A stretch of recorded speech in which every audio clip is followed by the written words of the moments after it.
when the communication doesn't work and when it's better to let go than to still keep on using positive communication and trying to communicate.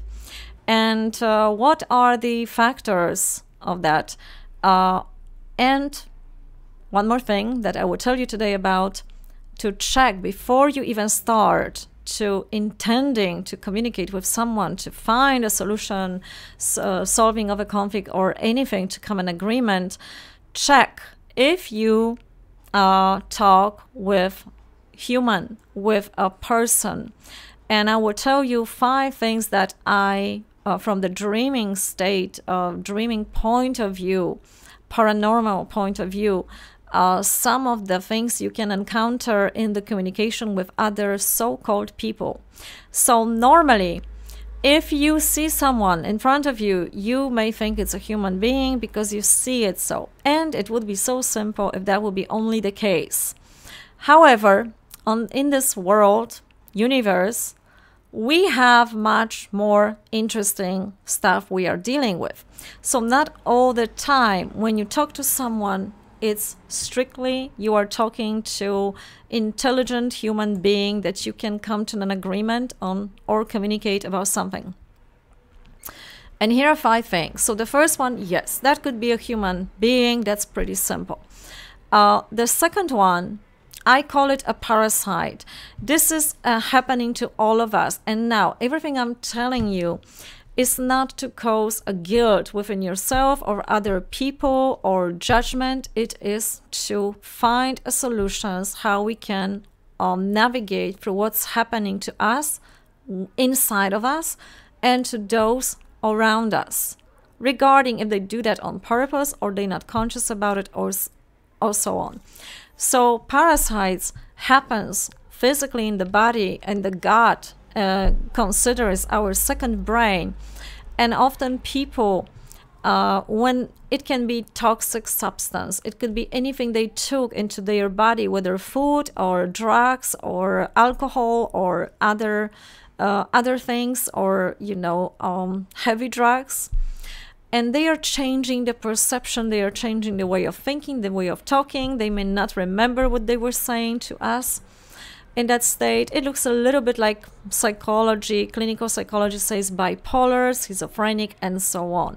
This is not the person you are currently talking. So if you see that this is happening, it's high time to stop explaining, communicating, because it's a waste of your life force. It's a waste of your time, and no money in the world will buy you the time ever again. So the third one is our sub-personalities, and this category I connect also with this shadow, Jungian shadow. So sub-personalities can be integrated, conscious or not. So you know when and how often you are in a certain mood, or you act as someone else, or you have this fighter within you, competitor, or you have this polite person within you. And if it's integrated, you can use them consciously. If these are integrated in other people, there is a way of communication, positive communication with it. However, a lot of us, we keep on discovering our subpersonalities that are not integrated, and they stay in the shadow, Jungian shadow. And for example, people who are lacking self-worth. So it's coming from the childhood program, of course, and those who making others guilty, the aggressors. And you have something that some part of psychology call it temperamental. They have different temperaments. Some call it as a personality, whatever that is.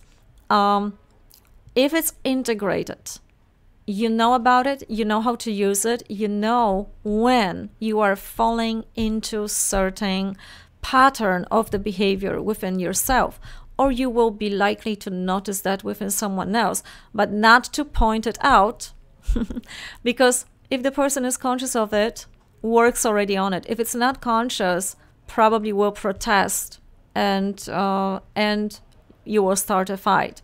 So even if you have a good intentions to point out, hey, there's something wrong with you, I suggest you avoid that, because this is not the point.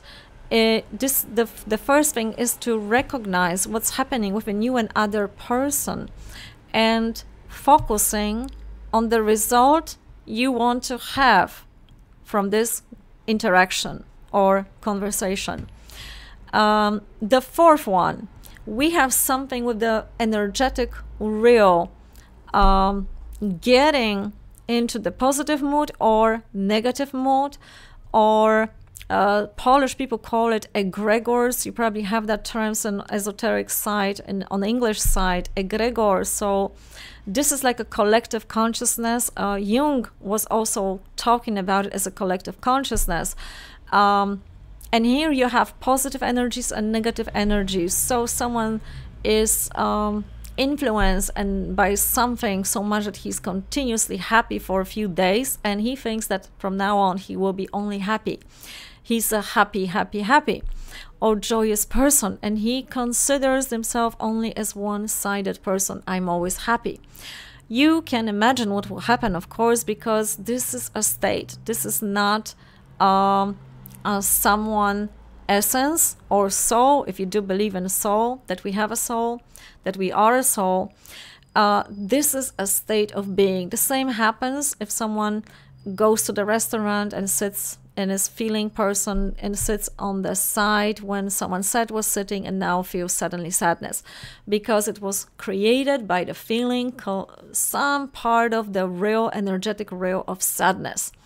And you go there, you may pick that up. If you're not conscious of it, you think you're a sad person, or you are having sad mood today. Maybe tomorrow will be better, but today you're sad.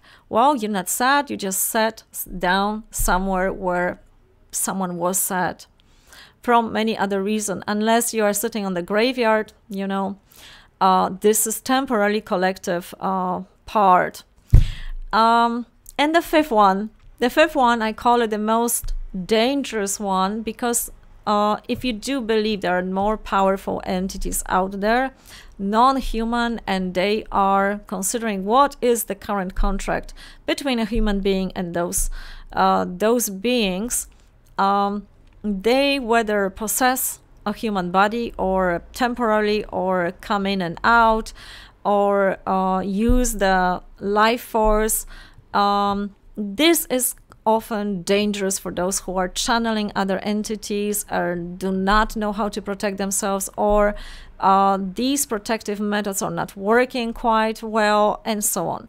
But it happens also with normal, so-called, let's say, normal people. I'm using that word just to differentiate. I'm not saying someone's normal or abnormal, but for people who have nothing to do with paranormal side, and one day they wake up and they feel like they don't want to do something, but they hear that voice, that particular voice, probably psychology will diagnose that as a schizophrenic voice or other type of sickness.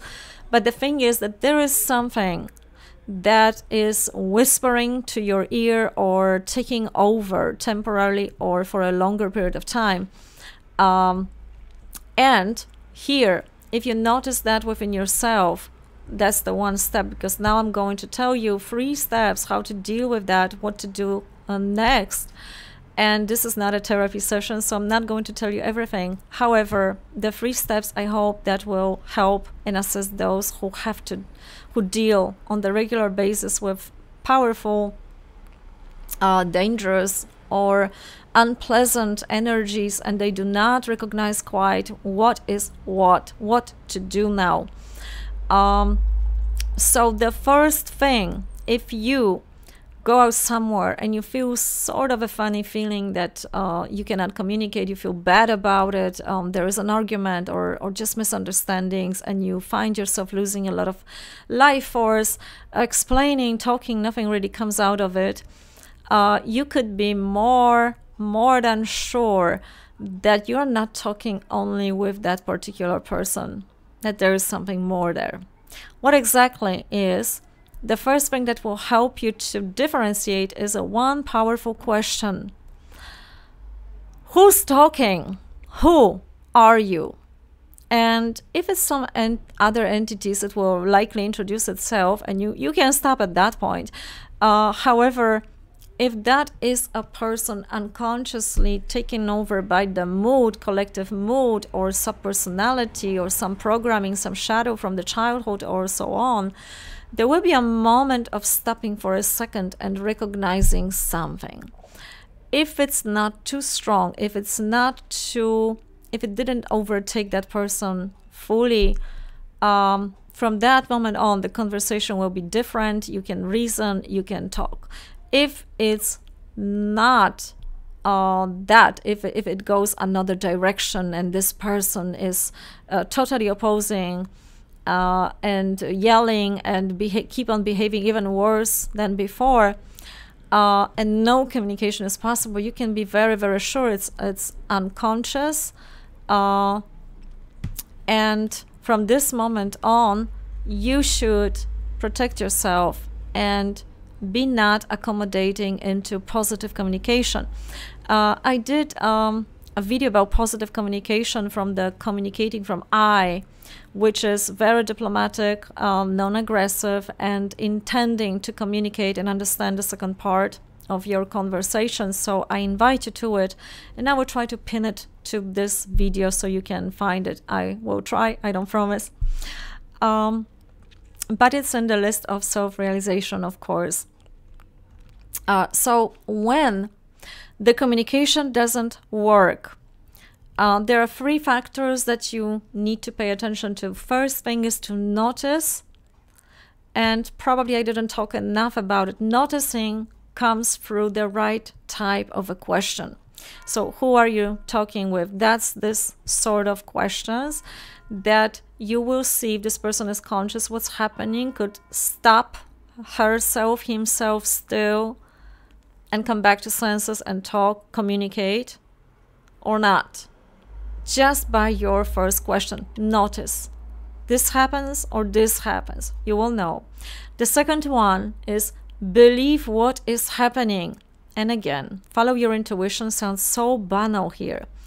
And we were talking about it so many times, and you hear probably everybody talks about it. It sounds so banal, nobody knows how to do it. So I will try to simplify it as much as possible, believing through following the feeling you are currently feeling. And these days, I am all about simplicity. So I have only 2 types of that, whether someone makes me feel good or someone drags me down in the feeling. Someone brings out the best of me or someone brings out the worst of me. It's very, very simple. How I can be, who can I be the best in the presence of the other person? Can I be someone better in the presence of other person? If not, something is wrong. I must go. So here, how do you feel in the presence of what's happening? If you're not feeling good, believe that. And it doesn't matter here if someone is right, if someone is smart, intelligent, has authority. It doesn't matter. Let him go and be smart.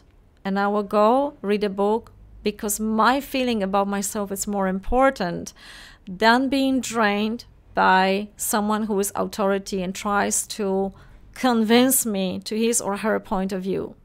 So the third one is to have a proper reaction. And here is the trick, because even if you do practice the proper reaction to the situation and 30 of times you are correct, everything went fine, you accomplished it, it can happen that there will be this one time when you're deeply hurt and you can't, you are blocked, paralyzed in the proper reaction to what's happening. And some of the Polish people say something that I also bring as another programming that is harmful to everyone. So if you do hear, if you will ever hear this from anyone, oh, you didn't work that through yet. You didn't do that yet. Please do not believe it, because this particular statement puts already guilt influences you already with more guilt that you probably have because you failed yourself in the proper reaction, and you wonder why you didn't react the proper way. You achieved so much. So I will tell you what happens and where to focus. Never focus on those programs that someone else is imposing or trying to impose on you, like you didn't work that through. Let's leave that this program, and let's focus why this is happening real quick. So when you're going out there in the world, you're practicing your skills, you are a mental martial artist, you're good at that, you're getting better and better, you know how to project. So when you project a certain image about yourself, you are working, you are emanating, you are giving, your energy is expanding from you toward your community, how best you want to influence your community. However, in those moments when you're withdrawing, because we need to be in balance, we cannot be constantly giving. We also taking, we also coming back to ourselves. We need time to rest, peace. This is the moment when, if you are not with the right type of people around you in a community that is supportive enough so you can rest, you can be yourself, this is the time when you will miss that the hit will come your way, the mental attack or the conflict. When you are resting, make sure you are not doing random phone calls, not talking randomly, having random guests, because you are vulnerable, you are healing, you were expounding before, you need time for yourself. And this is when it's happening, and this is when you probably missed the proper reaction.